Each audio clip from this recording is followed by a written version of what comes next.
मेरी तरफ से सभी पैरामिलिट्री फोर्स के सर्विंग जवानों को और रिटायर्ड जवानों को नमस्कार।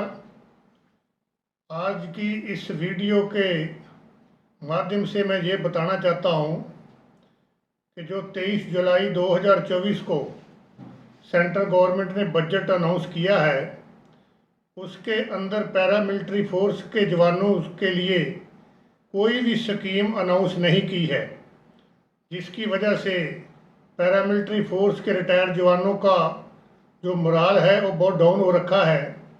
जबकि ड्यूटी जो पैरामिलिट्री फोर्स की है वो आर्मी के जवानों से ज़्यादा है और पूरे हिंदुस्तान की सिक्योरिटी करती है, चाहे वो बॉर्डर हो, चाहे वो ANO हो, चाहे नॉर्थ ईस्ट हो, रण कच्छ का इलाका हो, LOC हो। तो सेंट्रल गवर्नमेंट ने पैरामिलिट्री फोर्स के जवानों के लिए किसी भी स्कीम को जो है अनाउंस नहीं किया है।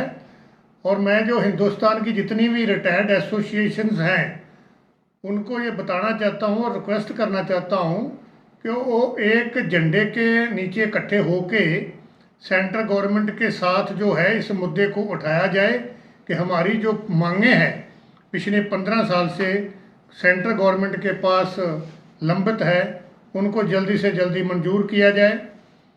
दूसरा, जैसे कि आपने देखा होगा, आज से कुछ दिन पहले हमारे बहुत ही हरमन प्यारे माननीय सांसद करनाल रोहतक से श्री दीपेंद्र हुड्डा जी, कांग्रेस की पार्टी के से हैं, जो उन्होंने बहुत अच्छा पैरामिलिट्री फोर्स के जवानों के बारे में लोकसभा में मुद्दा उठाया है। माननीय सदस्य श्री दीपेंद्र सिंह हुड्डा जी। धन्यवाद अध्यक्ष महोदय। केंद्रीय पुलिस बल, सेंट्रल आर्म्ड पुलिस फोर्सेस, जैसा कि हम जानते हैं कि देश की सुरक्षा में अपनी महत्वपूर्ण भूमिका निभाते हैं, जिसमें BSF, CISF, CRPF, ITBP, NSG, SSB, Assam rifles शामिल हैं। इन जो हमारे केंद्रीय पुलिस बल हैं, इनके ऊपर ना सिर्फ कश्मीर से लेकर नॉर्थ ईस्ट तक या नक्सल क्षेत्रों में, बल्कि सीमाओं, बंदरगाहों पे, एयरपोर्ट पे और यहाँ तक कि संसद की सुरक्षा भी अब इन्हीं के हाथों में दी गई है।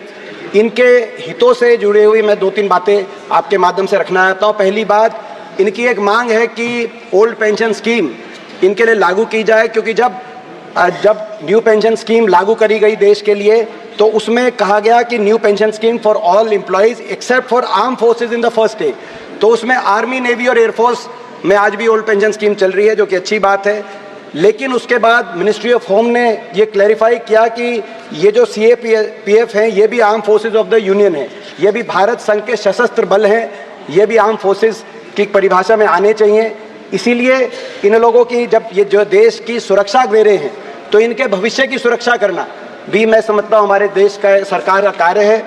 उन्होंने बताया है कि पैरामिलिट्री फोर्स के जवानों की जो ओल्ड पेंशन स्कीम लागू होनी चाहिए, या जितने भी बाकी मुद्दे हैं उन्होंने उठाए हैं लोकसभा के अंदर। और मैं अपनी पैरामिलिट्री फोर्स की रिटायर्ड जवानों की तरफ से और पंजाब की एसोसिएशन की तरफ से श्री दीपेंद्र हुड्डा, हमारे माननीय सांसद करनाल जो कांग्रेस पार्टी के हैं रोहतक से, उनका कोट धन्यवाद करना चाहता हूं कि उन्होंने हमारी आवाज़ को जो है लोकसभा में उठाया है।